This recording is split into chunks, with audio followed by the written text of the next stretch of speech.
Quiero que me acompañen, por favor, hermanos, a la carta de Filipenses. Acompáñenme, por favor. A la carta de Filipenses, capítulo 1. Capítulo 1. Y vamos a leer en esta ocasión del versículo 12 al versículo 18. Cuando lo tengan me dicen amén. Perfecto. Dice así la palabra del Señor. Quiero que sepáis, hermanos, que las cosas que me han sucedido han redundado más bien para el progreso del Evangelio. De tal manera que mis prisiones se han hecho patentes en Cristo en todo el pretorio y a todos los demás. Y a la mayoría de los hermanos, cobrando ánimo en el Señor con mis prisiones, se atreven mucho más a hablar la palabra sin temor. Algunos a la verdad predican a Cristo por envidia y contienda, pero otros de buena voluntad. Los unos anuncian a Cristo por contención, no sinceramente, pensando añadir aflicción a mis prisiones, pero los otros por amor, sabiendo que estoy puesto para la defensa del Evangelio. Que pues, que no obstante, de todas maneras, o por pretexto o por verdad, Cristo es anunciado y en esto me gozo y me gozaré aún. Vamos a orar, hermanos, les pido que inclinemos nuestro rostro. En esta mañana, Señor, te damos muchas gracias porque estamos reunidos como tu iglesia local, aquí en Ciudad de Guatemala, para adorarte, para rendirte culto de adoración, Señor, porque tú eres Dios, Dios verdadero, quien nos ha redimido por medio del Hijo. Por causa de nuestros pecados, Él murió y resucitó y por lo tanto estamos aquí, Señor, como tus hijos. El gran regalo de la vida eterna nos las has dado y por lo tanto, Señor, estamos con corazones agradecidos, pero también con corazones deseosos de escucharte. Porque no solamente de pan vivimos nosotros, sino de toda palabra que ha salido de tu boca. Y sabemos que esa palabra ha sido escrita para nosotros, Señor. Así que esta mañana estamos aquí alrededor de tu palabra para que nos enseñes. Entendemos que esta es nuestra regla de fe. Señor, la palabra de Dios es suficiente para todo lo que nosotros necesitamos para la vida y para la piedad. Y por lo tanto, Señor, te damos gracias. Te pedimos que nos hables en el nombre de Cristo Jesús. Amén. Fíjense, hermanos, que una de las personas que yo he conocido que ha tenido más gozo en la aflicción y que es una persona que yo recuerdo muchísimo porque fue una persona muy especial para mí, es un hombre que en El Salvador se llamaba Oscar. El hermano Oscar, él ya murió de hecho hace muy poco.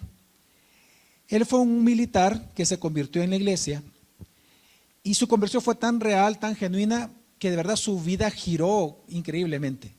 Se arregló con las personas con las cuales él había tenido ciertas dificultades. Su matrimonio se arregló increíblemente, pero detrás de algunos años, no más de 10 años de conversión, a él se le diagnostica fibrosis pulmonar. La fibrosis pulmonar lo que hace, yo no soy médico, pero en mi entendimiento es que los pulmones comienzan a generar cicatrices y producen queloide mientras se están cicatrizando, y precisamente al formar queloide lo que se hace es que la piel o en este caso los órganos pierden elasticidad y se va convirtiendo el pulmón como en una piedra. Literalmente los médicos dicen que la fibrosis pulmonar es una de las maneras más horribles de morir, porque realmente tú te mueres de asfixia. Ya el pulmón ya no puede estirar, entonces tú te comienzas a ahogar y mueres realmente por asfixia. No es un cáncer, es simplemente te estás ahogando y mueres. No hay cura para la fibrosis pulmonar, así que cuando él fue diagnosticado, yo recuerdo que fue un día muy triste para la familia y un día triste para nosotros enterarnos. Pero cuando la iglesia comienza a escuchar que él estaba enfermo, porque él era muy conocido en la iglesia, un hombre muy bondadoso para muchas personas, las personas comienzan a visitarlo. Y según ellos, para irlo a consolar, pero resulta que llegó un momento en el cual ellos salían con tanta alegría, los hermanos, que una frase común entre todos de la iglesia fue que en lugar de ellos irlos a consolar, ellos son los que salían consolados por el hermano Oscar. Es impresionante que el hombre, sabiendo que iba a morir y contando los días, porque le habían dicho, mire, usted no va a pasar más de 2 años, usted está bien avanzado. Y el deterioro fue increíble, fue al dedo, es decir, como el doctor se lo dijo. Pero entre más se acercaba la fecha de su muerte, es decir, el día que iba a morir, más gozo él mostraba. Fue tan impresionante que incluso este gozo se vio hasta el último día. En una ocasión, cuando él ya estaba agonizando, se estaba asfixiando, pues me llaman, me dicen, pastor, ya lo había visto varias veces en el hospital, prácticamente ya tenía bastantes días y semanas de estar ahí. Y pues me dicen, pastor, ya mi papá, mi esposo, pero me habla la esposa, luego los hijos, ya está muriendo, pastor. Entonces, bueno, voy para allá, les digo. Entonces, cuando yo llegué, estaba el cuadro que yo vi fue que estaba la esposa, él estaba sentado, o sea, es decir, no estaba acostado, se estaba ahogando, obviamente el deseo es pararse. Él estaba sentado en la cama y estaba jadeando, estaba con respiraciones muy rápidas, porque obviamente no podía respirar, estaba con oxígeno y estaba, y así, ya mal, ahogándose. Pero él se estaba aguantando porque estaba esperando que su hija viniera de otro país, porque quería despedirse de su hija. Entonces, cuando ellos ven que yo entro, me dan un tiempo a solas con él. Y entonces yo me siento a la par de él, le tomo la mano y comienzo a platicar con él. Y entonces las conversaciones, claro, él no podía hablar, o sea, era yo el que estaba hablando, estaba leyéndole la Biblia, le canté una alabanza y luego comencé a darle palabras de ánimo y al final yo recuerdo que le dije, hermano, pronto espero verlo en el cielo, le dije. Yo me alegro que lo voy a volver a ver allá, le digo. Vaya en paz con el Señor, le dije. Y mire, pero qué privilegio que Dios le está dando ahorita de que usted está sufriendo por causa del Evangelio y que pronto va a ver a mi Señor Jesús. Cuando yo le dije eso, yo quité la mano, pero él inmediatamente la tomó. Yo pensé que él no me estaba escuchando, porque estaba jadeando fuerte. Yo dije, quizás está más pendiente obviamente de su propia condición que de mis palabras. Pero entonces él agarró mi mano y se quitó la mascarilla y con los ojos cerrados me dice, pastor, venga, me dice, dígale a mi hijo que está allá afuera que estoy feliz como una lombriz. El día de la muerte me dice eso, que estaba feliz como una lombriz. Mire, de verdad después de eso, ¿qué pasó? 3, 4 horas más y murió. Lo tuvieron que dormir porque era el sufrimiento demasiado fuerte. La hija llegó y tuvieron que sedarlo como cuando alguien entra para una operación y ahí muere porque están asfixiándose. Entonces yo salgo y le digo al hijo, mira, dice tu papá, me pidió que te dijera esto y pues tengo que decírtelo, que está feliz como una lombriz, porque el hijo estaba llorando por su papá. Cuando yo entré, el hijo estaba llorando, se me olvidó contarles eso.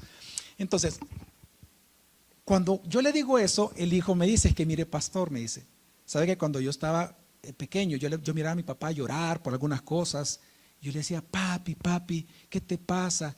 Y entonces cuando él se convirtió, él me empezó a decir, es que estoy feliz como una lombriz. Digo, no te preocupes, yo estoy feliz como una lombriz. Entonces yo sé por qué mi papá me está diciendo, porque me está consolando con esa frase. Ahora, ¿por qué les digo esto? Porque si hay una persona que a mí me mostró hasta el último suspiro estar con gozo a pesar del sufrimiento que estaba teniendo, es mi amado hermano Oscar, que ustedes lo conocieron. Adita, usted lo conoció, fue muy conocido en la iglesia y él murió hasta el último suspiro feliz delante de la presencia de Dios. Y una de las cosas que él me decía, por la cual estaba con gozo enfrentando su muerte, me decía, es que mire, pastor, gracias a mi enfermedad, sabe que toda mi familia me viene a visitar y a todos los ha podido evangelizar, me dice. Hermanos, en el texto de esta mañana, ese es el mensaje de Pablo luego de orar por los filipenses. En este texto que acabamos de leer, dice el apóstol Pablo que el sumo gozo que él tenía por estar encarcelado en una situación difícil era porque él podía ver que a través de sus cadenas el evangelio tenía un progreso y un avance por causa de sus prisiones. Y esto es increíble, Porque cuando Pablo escribe esta carta de los Filipenses, y según tengo entendido, porque en las pláticas que hemos tenido con el pastor Carlos, ustedes están viendo Hechos de los Apóstoles, ya pronto van a llegar a esto que les voy a contar. El apóstol Pablo, en el momento que escribe la carta a Filipenses, él se encontraba encadenado 24 horas al día a un soldado romano. Él estaba en un arresto domiciliar. Vamos a recordar un poco la historia que ustedes van a leer en Hechos de los Apóstoles, y es que cuando él quiso salir en un viaje misionero para ir a predicar a España, resulta que estando en Jerusalén hacen un complot contra él los judíos y lo acusan de disidencia y lo acusan de estar en contra del emperador, y por lo tanto lo toman preso por predicar el evangelio. Él pasa preso 2 años en Jerusalén, y cuando él ve que esto no progresaba, él mismo pide que entonces sea el César, el emperador de todo el imperio romano, el que lo juzga él, porque él era un romano. Pues resulta entonces que a él lo envían precisamente para Roma, y es en este viaje que hace a Roma que usted se recordará que va en un barco, que Dios le dice que va a encallar el barco, que no se preocupe, que todos van a estar, a todos Dios va a salvar los que estén con Pablo. Luego, efectivamente, el barco se destruye, casi mueren, llegan a una isla, en esa isla una serpiente le muerde la mano a Pablo. ¿Se recuerdan, hermano, todas esas historias? Le muerde la mano y lo sana milagrosamente. Lucas precisamente lo acompañó en todo ese viaje. Pues resulta que cuando llegan a Roma, él llega como un prisionero. Así que él estaba en una casa que él tenía que pagar, dice Hechos del Apóstol, alquilada, él tenía que pagarla, y aún así estaba preso, pero era un arresto domiciliar. Significa que él estaba ya, para ese entonces que está escribiendo la carta a Filipenses, 4 años en la cárcel. 4 años encarcelado. Y ahora estaba esperando la decisión del emperador, y solo habían 2 opciones: o su liberación o su condenación a muerte. Así que por esta situación, los hermanos de Filipenses, que era la iglesia que él más quería, la que más le gustaba a él, y por eso él la visitaba bastante, fue en la casa de Lidia, ustedes ya lo estudiaron esto un domingo. La iglesia de Filipenses se preocupó mucho por Pablo. Eran 4 años de estar en la cárcel. Entonces mandan a preguntar hasta Roma cómo él se encontraba. Y resulta que entonces, para sorpresa de ellos, Pablo les escribe una carta. Y lo primero que le dice en la carta, porque antes del versículo 12 que ya leímos, del versículo 1 al 11 lo que hace es saludar y hacer una oración por ellos. Este es lo primero que él va a escribir para ellos, después de orar por ellos. Y lo primero que les dice es que él no está triste, es que él no está acongojado, sino lo sorprendente es que le dice que está gozoso, y que hay una sola razón por la cual él se goza de estar encarcelado. Y él dice que es porque el evangelio, aunque él está encarcelado, el evangelio no está encarcelado. Aunque él está en cadenas, el evangelio no está en cadenas. Lo que él les está diciendo, hermanos, es que él tiene gozo por el avance del evangelio por causa de sus prisiones. Y es que recordemos, hermanos, que cuando él está en la cárcel, en la misma texto, y lo vamos a ver, él dice que hay 3 formas en las cuales el evangelio está avanzando en Roma por causa de sus cadenas. Si usted leyó conmigo en el versículo 13, lo que dice es que la primera forma en que el evangelio está avanzando es a través de la guardia pretoriana. El pretorio, es decir, estos soldados, en su momento lo voy a explicar, pero eran los soldados que estaban en el palacio del César.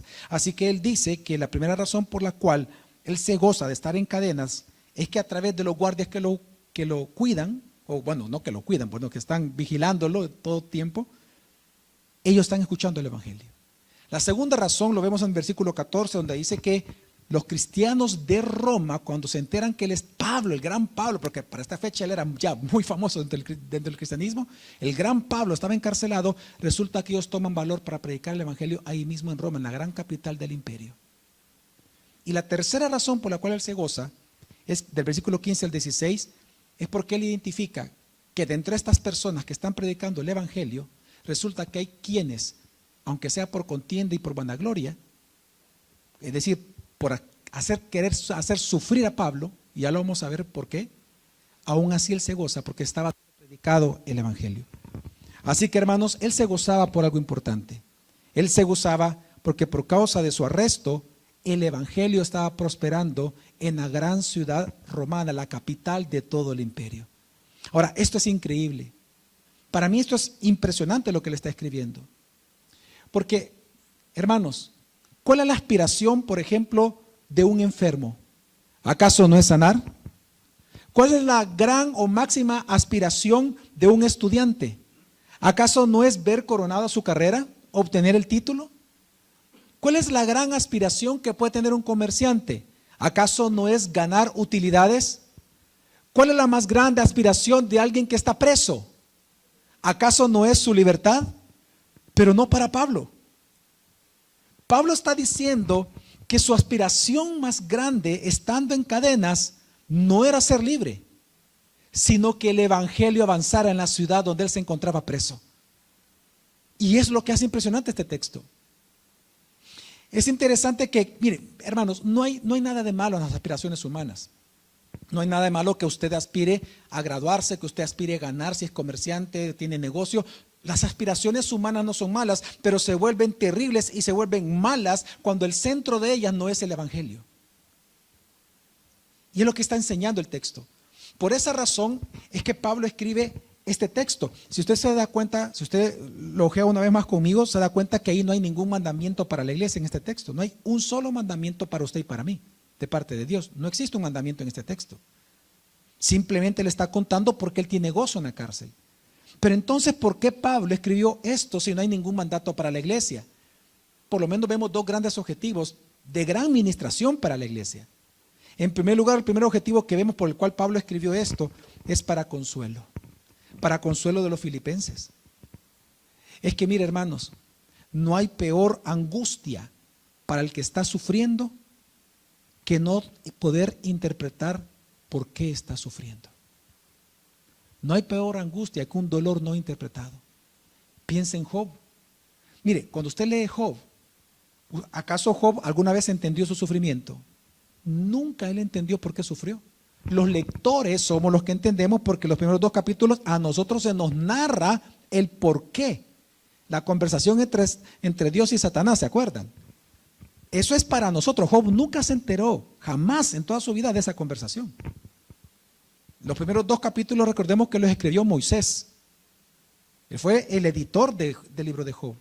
Pero realmente el libro de Job existió específicamente del capítulo 13 en adelante. Y luego Moisés, inspirado por el Espíritu Santo, agrega los 2 primeros capítulos. Para nosotros los lectores, vemos el porqué. Pero Job nunca pudo interpretar por qué sufría. Y esa era la gran angustia de todo el libro.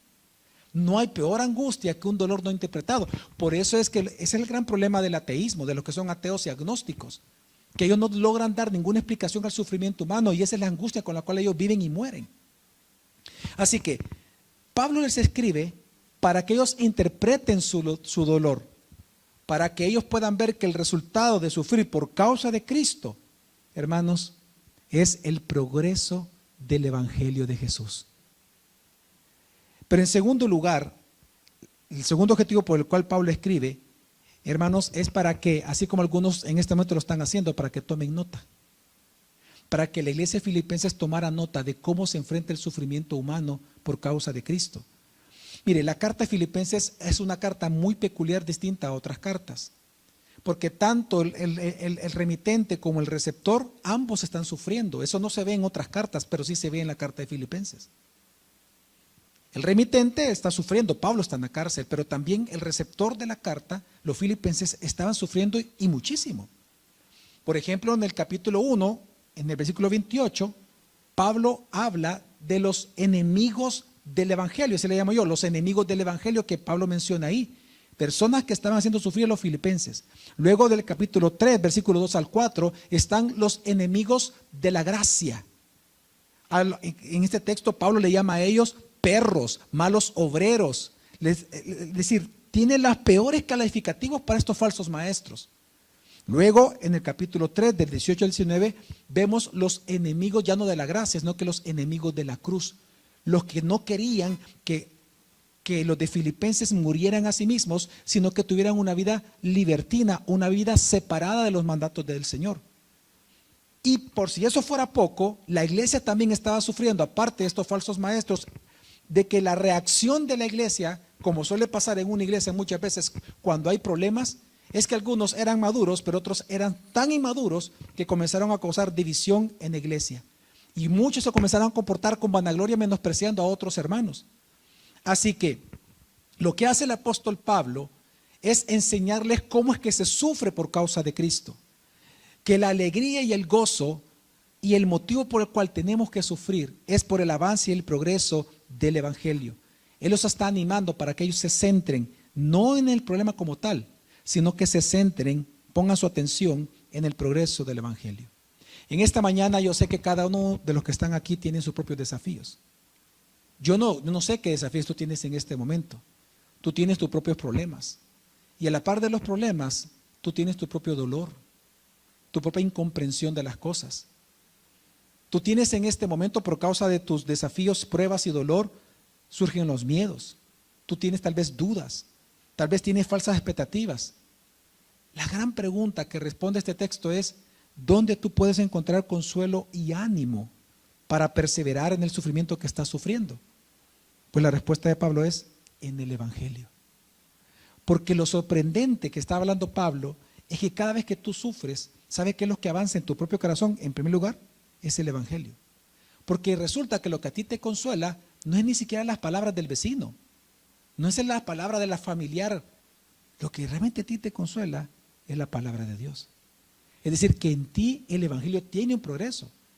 Y obviamente más allá, cuando tú comienzas a hablarles a otros de tu sufrimiento y cómo tú lo estás tratando por medio de la Escritura. Por esa razón, en esta mañana, en el tiempo que tengo, hermanos, mi meta es convencerte que para tú aumentar tu gozo mientras tú sufres, debes de centrar tu atención en cómo el Evangelio progresa a través de tus pruebas y a través de tus sufrimientos. Quiero que me acompañen una vez más a leer el versículo 12. Dice: quiero que sepáis, hermanos, que las cosas que me han sucedido han redundado más bien para el progreso del Evangelio. Pablo, después de este texto, porque aquí él está afirmando algo, él dice: yo me gozo de estar en la cárcel, yo me gozo de estar encadenado, de que por mis cadenas mi consuelo es el Evangelio está siendo predicado. Entonces Pablo, luego de este versículo, él presenta tres formas, como les dije al inicio, en el cual el Evangelio está avanzando. Y el primero de ellos es a través del pretorio. Leamos el versículo 13 y dice: de tal manera que mis prisiones se han hecho patentes en Cristo en todo el pretorio. Este versículo se puede traducir o se puede interpretar de la siguiente manera. Pablo dice: yo me gozo porque está muy claro que en toda la milicia del palacio del César yo estoy encadenado por causa de mi amor por Cristo. Miren, hermanos, la guardia pretoriana era la élite de la élite militar de Roma. Hasta el día de hoy se considera que uno de los más grandes ejércitos que ha existido sobre la humanidad en toda la historia han sido los soldados romanos. Pues de los soldados romanos, la élite no eran los que iban a pelear allá afuera la batalla, grandes batallas, no. La élite de la élite, los mejores preparados, eran los guardias que estaban en el palacio del César, en la casa del César, en la ciudad de Roma. Eran la guardia personal de él. Pues resulta que esta guardia imperial tenía aproximadamente unos 9,000 soldados. Y estos 9,000 soldados obviamente vivían en el palacio. Ahí dormían, comían, vivían en el palacio protegiendo al César. Pues resulta que ellos eran los que estaban vigilando a Pablo. No era un soldado raso, no era alguien de la Fuerza Armada, no era de la Policía Nacional Civil, no. Era la élite de la élite. No sabemos por qué, interesante, pero ahí estaba la guardia pretoriana. Pues resulta que estos vigilaban a Pablo, a quien obviamente él estaba encadenado 24 horas al día. Por eso es que, bueno, aquí en la versión que acabo de leer dice: de tal manera que mis prisiones se han hecho patentes en Cristo en todo el pretorio. Esa palabra prisiones en griego no es prisión, es cadenas. Es porque él se encontraba encadenado 24 horas a ellos. Ahora, esta condición de estar encadenado a un soldado romano, pues hizo patente algo, dice Pablo. ¿Qué fue lo que hizo patente en todo el pretorio hasta la casa del César? ¿Qué fue lo que hizo, qué se hizo evidente? Porque eso significa la palabra patente. ¿Qué se hizo evidente? ¿Qué se hizo claro delante de toda esta gran élite militar? Que él no estaba preso por ser un ladrón. Que él no estaba preso por haber matado a alguien. Que él no estaba preso por un crimen como otros, sino que su crimen era amar y predicar a un tal Jesús como el Cristo y el Mesías. Y eso fue lo que se hizo evidente hasta los oídos del César. Se hizo evidente que había un hombre, un romano, encadenado al pretorio, no por ser asesino, sino por predicar un evangelio. Y eso fue lo que se hizo evidente.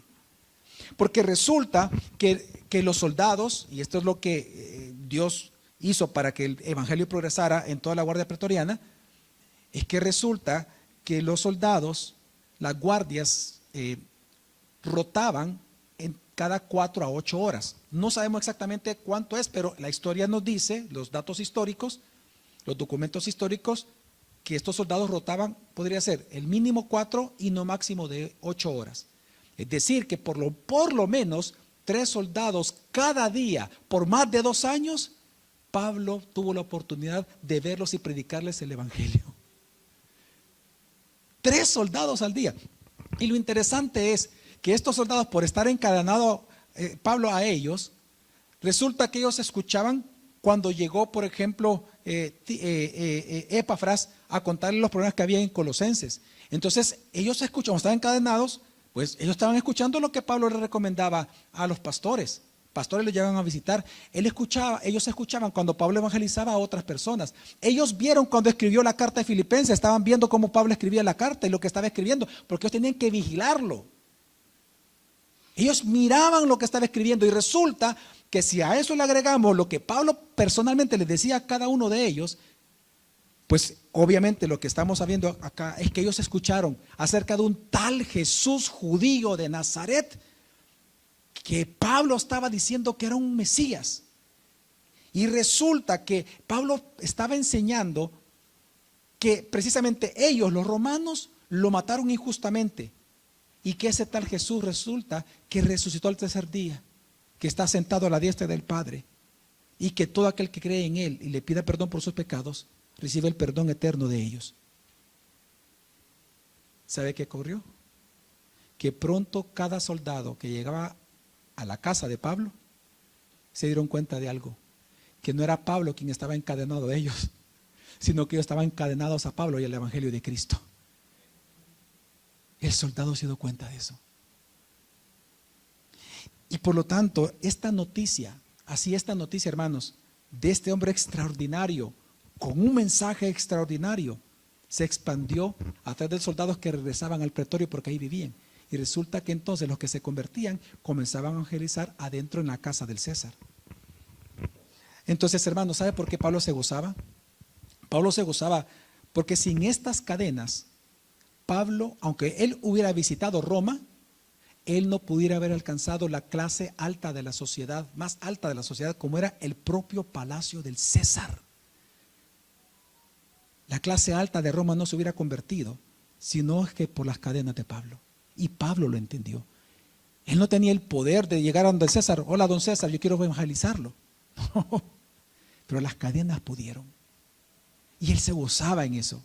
Y se gozó.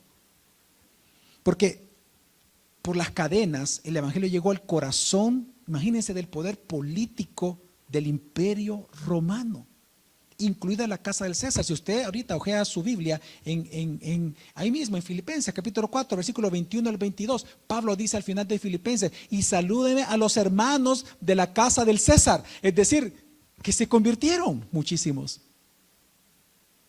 de la guardia pretoriana.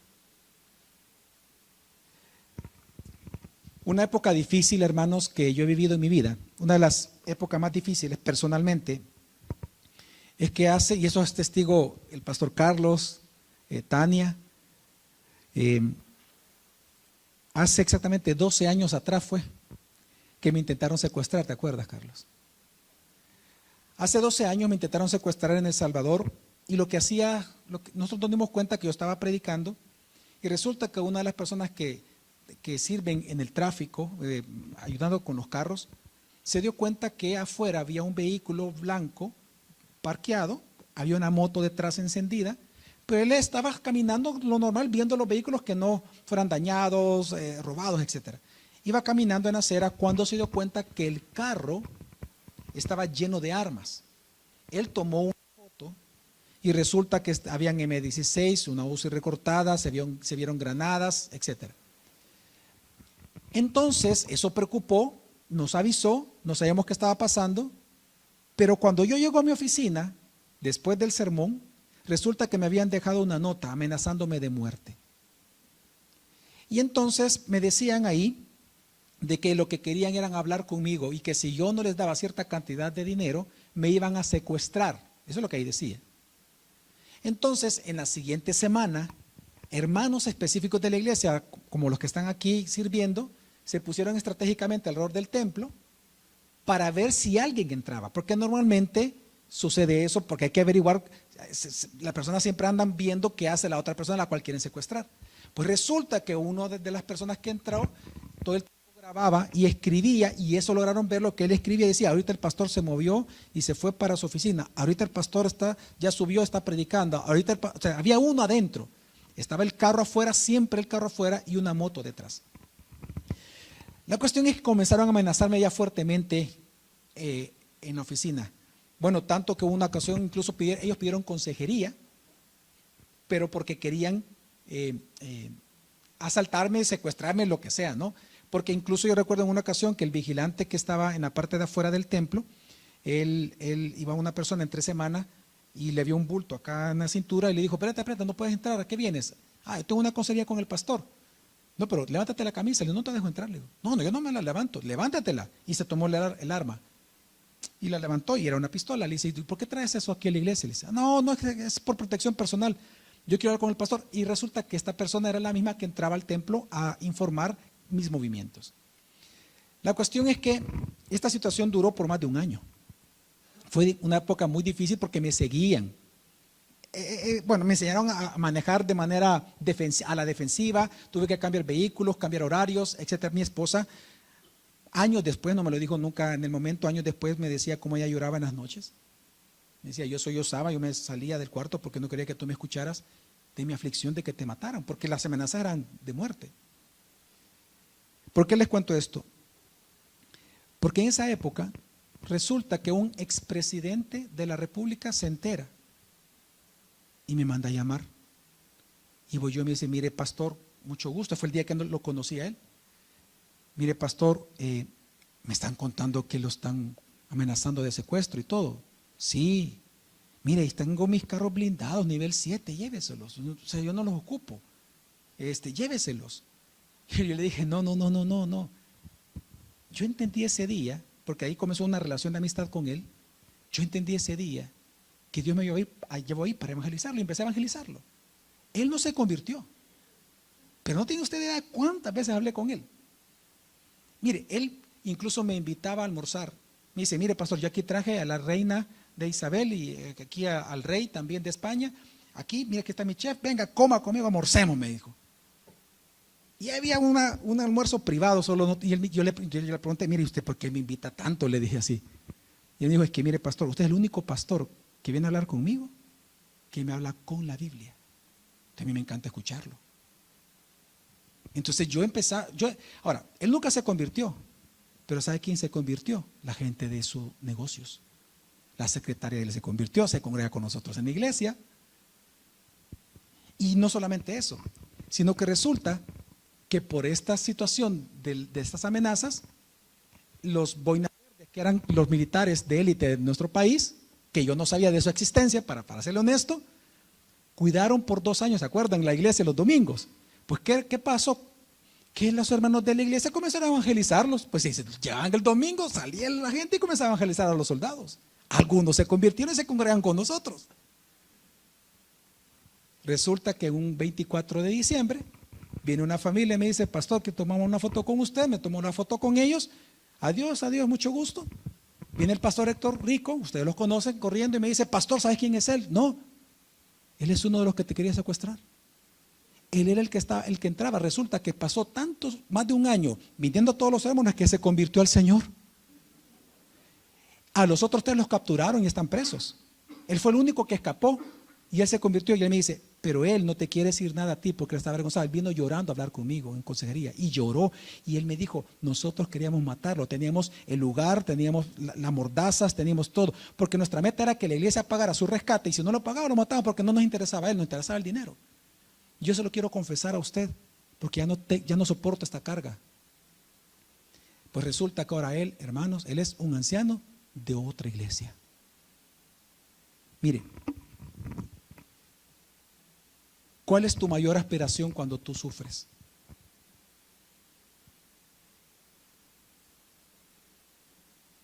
¿Cuál es tu mayor aspiración cuando tú sufres? ¿Dejar de sufrir? ¿Que las cosas se arreglen? Hermanos, existe un propósito supremo, supereminente, al cual tú debes aspirar cuando tú sufres, y es el progreso del Evangelio. Tú no tienes idea de cómo el Evangelio progresa cuando un cristiano sufre. Yo jamás hubiera podido evangelizar, porque a partir de él, obviamente al conocerlo él, uno conoce a otras personas. Yo he tenido el privilegio de predicarles a 3 presidentes de mi país. Es algo que yo jamás me hubiera imaginado, pero fue precisamente por causa del sufrimiento. ¿Cuál es tu aspiración cuando tú sufres? ¿Realmente es el progreso del Evangelio? Mire, Pablo vio frustrada su ida a España porque, bueno, hay una duda, ¿verdad?, teológica, que si viajó, si al final llegó o no llegó. Algunos dicen que sí, otros dicen que no. No hay tantas evidencias, pero él vio frustrado su viaje a España. La pregunta es, ¿qué haces tú cuando tú te frustras por algo que no ocurrió y que tú deseabas? Espero que tu gozo sea el progreso del Evangelio por causa de esa frustración. Lo segundo por el cual Pablo, él se gozaba de estar en la cárcel, la segunda forma en que el Evangelio estaba prosperando, era, él mismo lo dice, versículo siguiente, a través de la mayoría de los hermanos en Roma. Dice el siguiente versículo, el versículo 14. Acompáñeme, dice, y la mayoría de los hermanos, cobrando ánimo en el Señor con mis presiones, se atreven mucho más a hablar la palabra sin temor. Mire qué paradoja la que encontramos acá. Qué paradoja, porque resulta que los amenazados de ser presos como Pablo por predicar el Evangelio, al ver a Pablo encarcelado, cobraron más ánimo de predicar. Dígame si no es una paradoja. ¿Sabe por qué es una paradoja? Porque las leyes que son severas en un país están hechas para precisamente amedrentar. Están hechas para que usted tema. Es para disuadir a los malhechores. Pero resulta que en lugar de eso, todos ahora los creyentes de la ciudad de Roma, de la capital imperial, todos estos hoy querían cometer el mismo crimen de Pablo: predicar el Evangelio de Jesucristo a todas las personas de la ciudad. Y en eso Pablo se gozó. Pablo se dio cuenta que por sus cadenas, ese fue un fuego que incendió toda la ciudad. Y el Evangelio comenzó a correr y ellos, cada uno, comenzaron a alcanzar más personas de las que Pablo solito hubiera podido alcanzar en toda la ciudad de Roma. A los que Pablo nunca pudo alcanzar, los hermanos de Roma comenzaron a alcanzar por causa de las presiones de él. Es el caso de mi hermano Oscar, que les conté al inicio. ¿Se acuerdan? El que murió de fibrosis pulmonar. Él me lo dijo a mí: pastor, usted no tiene idea cuántos médicos yo he conocido, enfermeras, y les he predicado. Yo me estoy dando gusto predicando, me dice. Y él mismo me dijo: jamás yo los hubiera conocido si no ha sido por mi enfermedad. Y ese es el caso de Pablo. Y esto fue algo que trajo ánimo a los filipenses, porque estaban sufriendo. Recuerda que ellos estaban siendo intimidados por los enemigos del Evangelio, los enemigos de la cruz, los enemigos de la gracia, y aparte de los que estaban causando división. Así que Pablo los está animando a la fe, a que enfoquen su vista no en eso, no en ellos, sino en el progreso del Evangelio. Y en tercer lugar, Pablo dice también porque él se gozaba estando en la cárcel, porque dice que dentro de esta comunidad de hermanos en Roma que estaban evangelizando, habían algunos que, aunque lo estuvieran haciendo por contienda y por vanagloria y por envidia, aún así el Evangelio estaba siendo predicado por ellos, y en eso él se gozaba. Vamos a leer el versículo 15 al 17, dice, algunos, este algunos se refiere del grupo anterior, es decir, algunos de estos, de los cristianos en Roma que están evangelizando por causa de las cadenas de Pablo, los que tomaron valor, dice, algunos de ellos, a la verdad, predican a Cristo por envidia y por contienda, pero otros de buena voluntad. Los unos anuncian a Cristo por contención, no sinceramente, es decir, que con hipocresía, pensando añadir aflicción a mis prisiones, pero los otros lo hacen por amor, sabiendo que estoy puesto para la defensa del Evangelio. Supóngase que viene ahorita, obviamente no lo decíamos, pero entra la policía de aquí de Guatemala y se lleva al pastor Carlos. Y todos, ¿qué está pasando? Y le dicen, no, véngase que usted anda en las calles desahuciando aquí, usted es salvadoreño y anda predicando el Evangelio y usted no puede estar aquí predicando. En esta iglesia, se lo aseguro que van a haber dos grupos de personas. Inmediatamente ven que se lo llevan, porque es un escándalo. Van a estar aquellos que van a decir, no es posible, ¿cómo es que se lo están llevando? Y van a ustedes tomar valor para predicar aún más el Evangelio. Y otros lo van a acompañar a la cárcel, van a estar con él. Pastor, ¿qué necesita? Aquí le traigo comida, vamos a ver cómo lo arreglamos esto. Y si no, pues nosotros vamos a seguir predicando el Evangelio. La iglesia va a continuar, no se preocupe, díganos qué tenemos que hacer. Pero va a haber otro grupo de personas que van a decir, se lo merece. A saber que lo ocultaba. Mejor que se haya ido. Yo voy a predicar mejor. Esos dos grupos pasaron acá. El primer grupo dice que primero están los que por amor y buena voluntad predicaban. Ellos sabían que Pablo no estaba preso por ser un criminal, malhechor o estafador. Él estaba preso porque estaba predicando el Evangelio. Así que ellos ahora también, por el mismo amor al mismo Cristo, salieron a las calles a cometer el mismo crimen, a predicar el Evangelio. Pero resulta que estaba el otro grupo de personas. Aquellos, y lo dice el texto bíblico, no lo digo yo, aquellos predicadores que por envidia y contienda, que estaban calificando el arresto de Pablo como un castigo justo de Dios y como una oportunidad para ellos para darse a conocer en la iglesia de Roma. Es que vamos al punto acá. ¿Por qué dice que es por envidia? ¿Qué es la envidia en la Biblia? La envidia no solamente es desear lo que mi hermano tiene, ¿verdad? No solo, porque nosotros en Centroamérica, en Latinoamérica sí entendemos la envidia, que la envidia es desear lo que el otro tiene, pero en la Biblia no, en la Biblia va más allá. La envidia es desear lo que el otro tiene porque yo quiero ser lo que el otro es.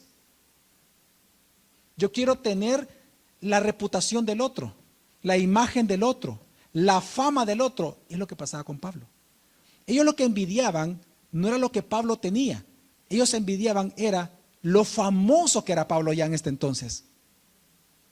Entonces ellos comenzaron a predicar para robarle el negocio a Pablo, pues, para jalarse a los hermanos de la iglesia, para que se vengan conmigo, para yo ser el predicador ahora de moda.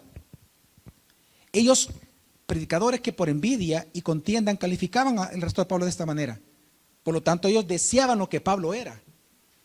Y ahora, ellos tenían, por lo tanto, hermanos, un motivo perverso para predicar el Evangelio. Porque aquí dice que lo hacían, dice el versículo 16 al final, que ellos lo hacían pensando, que habla de las motivaciones. Bueno, para aquellos que estuvieron en el estudio bíblico del viernes, ¿verdad? Que vemos las motivaciones del ser humano, ¿verdad? Que las acciones vienen por motivaciones. Pensando añadir aflicción a mis prisiones. Esa palabra aflicción en griego es fricción, que viene de las cadenas de Pablo, ¿no? De la fricción que causan las cadenas. En otras palabras, lo hacían por molestar a Pablo, para que sufriera más. Está bueno para que se entere, que nos va bien. Mira cuánta gente tenemos, que le dé chirria, para que se enoje. Se lo merece ese desgraciado. Ahora, ¿quiénes son estos que tenían motivos perversos para predicar el Evangelio? Lo sorprendente de este texto es que eran hermanos nuestros. No estamos hablando de inconversos. No estamos hablando de falsos maestros. Estamos hablando de verdaderos cristianos.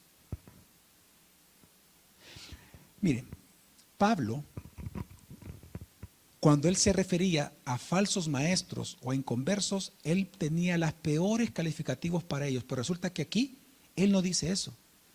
¿De qué es lo que él se goza? De que por medio de ellos estaba siendo predicado el qué.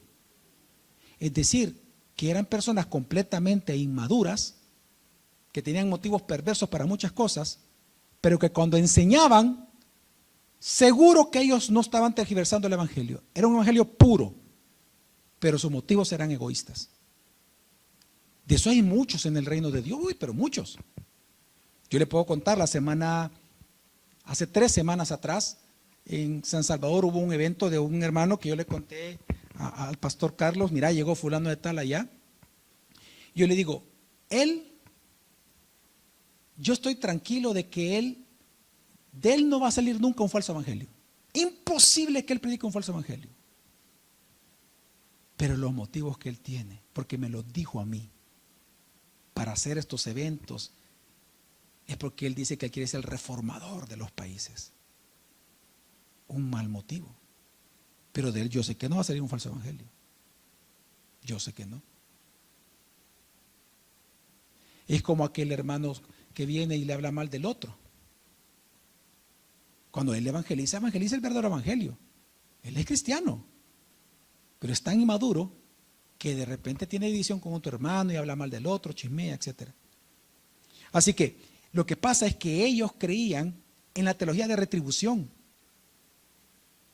Y por lo tanto, ellos pensaban que Pablo sufría porque era un justo castigo de parte de Dios, y por eso lo difamaron, hablaron mal de él y predicaban pero hablando mal de él. Piensen conmigo. No, es que usted no sabe lo que pasó, para dividirlos de sus iglesias y que se vinieran con ellos. Y es terrible. Ahora, recordemos que Pablo, como le dijo a los judíos que estaban judaizando a Filipenses, perros. Le llama perros, pero a ellos no. Ahora, ¿cómo respondió Pablo ante este ataque en contra de él de parte de estas personas, de estos creyentes inmaduros? ¿Acaso Pablo respondió con envidia y con venganza contra ellos? Por cierto, hermanos, ¿cómo usted se siente cuando alguien en su trabajo sobresale, pero sobresale y le aumentan salario, etcétera, o lo llevan a un puesto mejor, pero porque él habló mal de ustedes? ¿Cómo se siente usted? ¿O cómo se siente usted, por ejemplo, cuando otros cristianos en la iglesia reciben más que usted, cuando usted sabe en el fondo que usted es más piadoso que todos ellos? ¿Cómo usted se siente? ¿Cómo usted se siente cuando la gente habla mal de usted en la iglesia? ¿Qué hizo Pablo? Se gozó. Se gozó. Se gozó. Sorprendentemente, Pablo aplaude los logros de estos hombres, pues sabía que aunque sus motivos eran perversos y buscaban robarle la gloria a Dios, aún así el evangelio estaba siendo predicado. Versículo 18, acompáñeme, y dice que pues, que no obstante, de todas maneras, o por pretexto o por verdad, Cristo es anunciado, y en esto me gozo y me gozaré aún. Él se goza en que la predicación del verdadero Jesús, hermanos, estaba siendo predicado el evangelio, aunque sea por motivos equivocados. Ahora, ojo, hermanos, Pablo no está aprobando el pecado de ellos. Pablo sabe, y obviamente por su doctrina, por lo que él escribió, sabemos de que él estaba convencido de que ellos iban a recibir su justo pago de parte del Señor Jesús cuando él venga por segunda vez. Es decir, Pablo sabía que ellos iban a ser juzgados por Jesús, pero el gozo de él no era el pecado de ellos. El gozo de él, que a pesar del pecado de ellos, el evangelio no estaba siendo diluido de la boca de ellos. En otras palabras, él se goza de las suficiencias, de la suficiencia del evangelio, la suficiencia de la escritura. Hermano, yo al inicio le mencioné que Pablo escribió esta carta. ¿Cómo Pablo se presenta en los primeros versículos de Filipenses? Él se presenta como un doulos de Cristo, como un siervo de Cristo, como un esclavo de Cristo. Y esto es lo que marca la vida de él, Por eso es que usted ve que en toda la carta de Filipenses la mayor aspiración que tiene Pablo en el ministerio no era hacerse famoso, no era acumular riquezas o comodidades, no era ser influencer o la influencia social o incluso la influencia religiosa, sino que la aspiración más grande que él tenía era la fama de Cristo y su evangelio. Es decir, que la gloria del evangelio llegara a todos. Quiero hacerte una pregunta para ti. ¿Cuál es tu aspiración más grande, hermanos? De verdad, esta pregunta la hago real. ¿Cuál es su aspiración que usted tiene más grande en la vida? ¿Cuál es su sueño más grande en este momento a su edad? ¿Qué es lo que lo motiva a usted a vivir y levantarse cada mañana? Ser un buen vecino, posiblemente para algunos. Para otros el sueño es tal vez ser un excelente trabajador. Para otros es un aumento de salario o un puesto ejecutivo. Para otros son utilidades de sus empresas. Para otros quizás el mayor el sueño es que todos sus hijos se casen. Para otros tal vez es la reputación, tener una reputación social, ganar más dinero, obtener títulos académicos. Hermanos, cada una de estas aspiraciones no son malas en sí mismas, pero se vuelven malas si éstas desplazan el evangelio y la gloria que tiene el evangelio como la principal aspiración de su vida. Si el evangelio y la fama de Cristo no es la principal aspiración de su vida y marca sus relaciones, quiero que entienda que usted va a sufrir.